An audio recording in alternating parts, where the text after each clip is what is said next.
Assalamualaikum warahmatullahi wabarakatuh.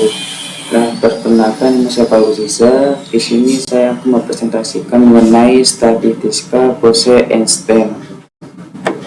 Nah, sebelum memulai materinya, di sini akan ada hadis mengenai statistika Bose-Einstein, yaitu Wawudi al-kitabul fatorol mujrimina musfikina mimma fihi wayakuluna ya wail latana malihaza kita pila yukuridu sogirotau wala kabirotan illa soha wajadu ma amilu hadiro wala yaslimu robbuka ada.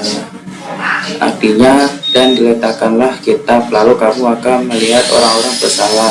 Takutlah terhadap apa yang tertulis di dalamnya, dan mereka berkata, aduhai celaka kami, kitab apakah ini yang tidak meninggalkan yang kecil dan tidak pula yang besar, melainkan yang mencatat semuanya, dan mereka dapati apa yang telah mereka kerjakan ada tertulis, dan Tuhanmu tidak menganiaya seorang jua pun. Surah Al-Kahf ayat 9. Nah, materi pertama mengenai pengertian statistika Bose-Einstein. Nah, pengertian statistika Bose-Einstein. Nah, dalam statistik kuantum, statistik Bose-Einstein atau disingkatnya statistik BE adalah salah satu dari dua cara yang memungkinkan di mana sekumpulan partikel yang sepadan dan tak saling berinteraksi dapat menduduki sebuah set dari keadaan energi diskret yang tersedia di equilibrium dinamotika.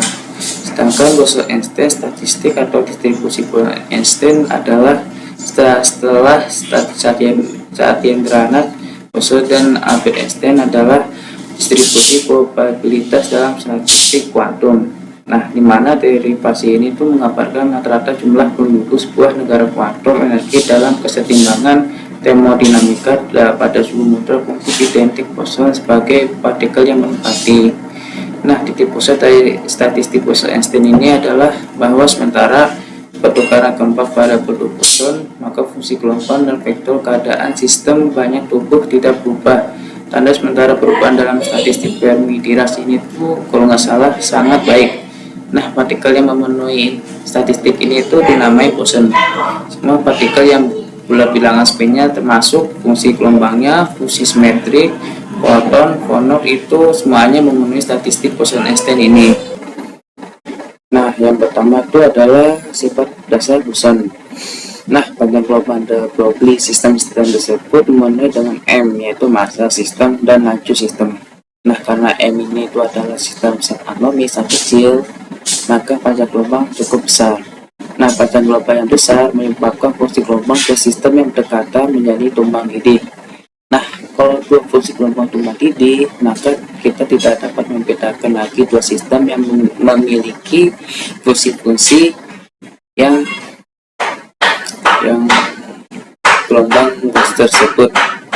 Nah, kondisi sebaliknya dijumpai pada sistem klasik seperti molekul-molekul gas. Nah, massa sistem sangat besar sehingga sangat kecil. Nah, akibatnya tidak terjadi tumbang tindih pada fungsi gelombang sistem tersebut. Nah, sehingga secara prinsip sistem-sistem tersebut dapat dibedakan lagi. Nah, pada suhu yang sangat tinggi, sistem subatomik dapat berperilaku seperti sistem klasik. Nah, pada suhu yang sangat tinggi, kecepatan sistem sangat besar sehingga panjang gelombangnya sangat kecil. Akibatnya tumbang tindih gelombang sistem menjadi hilang dan sistem menjadi terbedakan lagi. Nah, sistem kuantum ini tuh terdiri dari dua macam, yaitu boson dan fermion.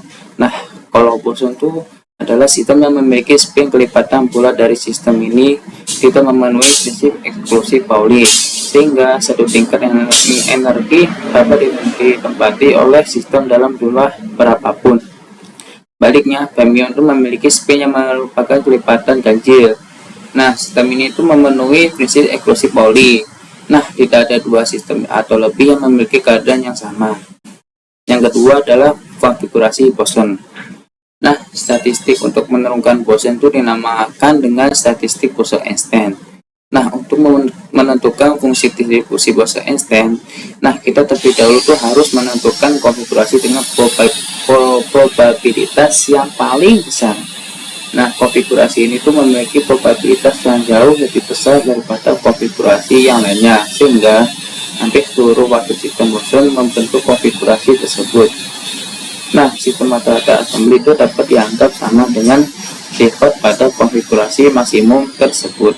Nah, yang ketiga itu adalah parameter untuk foton dan fonon. Nah, parameter pada persamaan foton dan fonon ada satu kekhususan untuk assembly foton dan fonon. Dan ini tuh berimplikasi pada nilai parameter dalam suatu kotak. Nah, foton bias itu diserap atau diciptakan oleh atom-atom yang berada di dalam mini kotak tersebut. Akibatnya, jumlah foton dalam suatu assembly tidak harus tetap.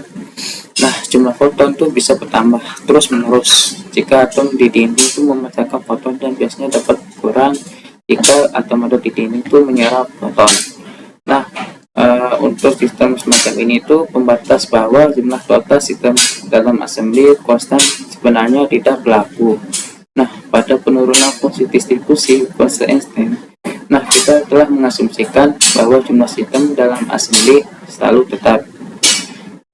Konstannya itu dimasukkan dalam persamaan dengan menggunakan faktor pengalih Lagrange. Oleh karena itu, agar konstan itu tidak diperlakukan untuk assembly lagi dengan jumlah sistem tidak tetap di foton dan fonon, nah maka nilainya itu harus diambil dari 0.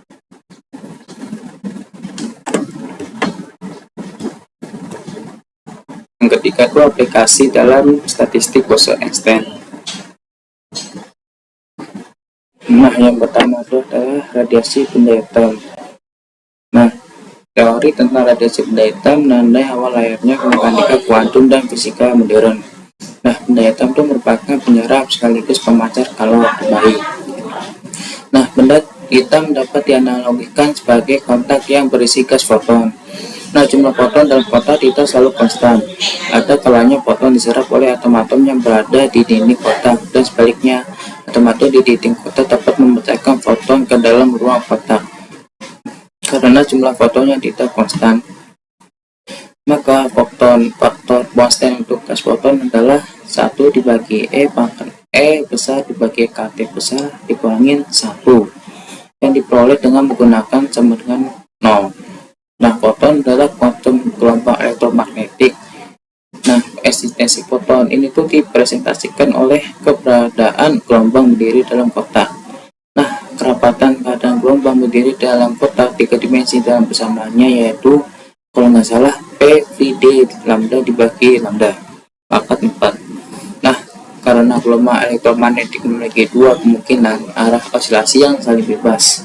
Yang kedua adalah hukum pergeseran Wien. Nah, hukum itu menjelaskan hubungan antara suhu benda dengan gelombang dengan intensitas maksimum yang dipancarkan oleh benda itu. Nah, makin tinggi suhu bendanya, maka makin pendek gelombang yang dipancarkan benda tersebut. Nah, ketika pandai besi memanaskan logam, maka warna logam berubah secara terus-menerus dari semulanya merah, kuning, hijau, dan selanjutnya ke biru-biruan. Nah, ini tuh diakibatkan oleh karena adanya suhu benda yang semakin tinggi. Nah, hukum pergeseran Wien itu telah dipakai untuk memperkirakan suhu benda berdasarkan spektrum elektromagnetik yang dipancarkannya. Nah, energi yang dipancarkan benda diukur pada berbagai panjang gelombang. Kemudian, intensitas tersebut diplot terhadap panjang gelombang sehingga diperoleh panjang gelombang yang memiliki intensitas terbesar. Panjang gelombang itu selanjutnya diterapkan pada pergeseran Wien. Gunanya apa? Nah, gunanya itu memprediksi suhu benda. Nah, terus itu para astronom itu memperkirakan suhu bintang berdasarkan spektrum energi yang dipancarkan oleh bintang-bintang tersebut. Yang ketiga itu adalah persamaan Stefan Boltzmann. Nah, sebuah benda hitam memancarkan gelombang elektromagnetik pada semua jangkauan frekuensi dari 0 sampai tak terhingga atau tak terbatas. Nah, hanya intensitas gelombang yang dipancarkan benda-benda ketika panjang gelombang menuju 0, intensitas yang dipancarkan menuju 0 juga, dan ketika panjang gelombang menuju tak terhingga, intensitas yang dipancarkan juga menuju tak terhingga. Nah, intensitas gelombang yang dipancarkan mencapai maksimum. Yang keempat itu adalah cosmic microwave background atau CMB. Nah, dalam kosmologi, cosmic microwave background atau radiasi latar belakang gelombang mikro kosmik adalah radiasi thermal yang mengisi alam semesta mati hampir secara seragam.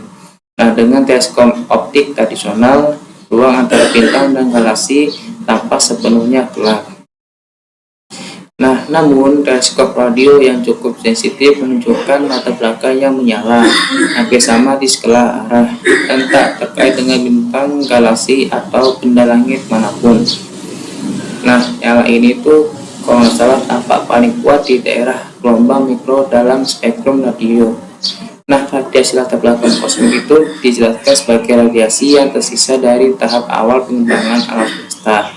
Saat alam semesta masih muda, sebelum pembentukan bintang dan planet alam semesta lebih kecil, lebih panas, dan terisi dengan nyala seragam dari kabut plasma hidrogen lebih panas. Begitu alam semesta mengembang, plasma dan radiasi yang mengisi mendingin. Saat alam semesta sudah cukup dingin, nah proton dan elektron dapat membentuk atom netral. Nah, atom tersebut tak lagi dapat menyerap radiasi termal dan alam semesta menjadi transparan daripada berkabut. Nah, kosmologi itu menyebutkan massa pembentukan atom netral pertama sebagai massa rekombinasi.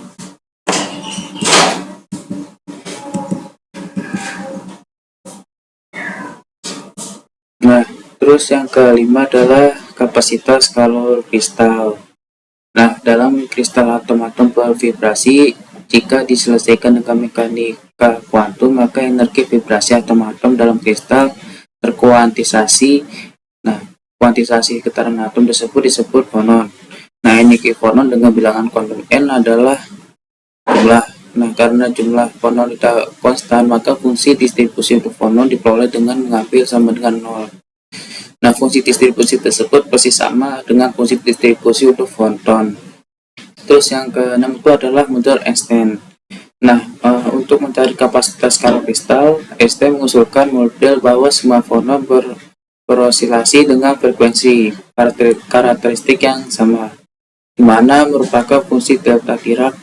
Untuk kristal 3 dimensi terdapat 3 arah terpolarisasi fonon yang mungkin atau arah sumber X, Y, dan Z.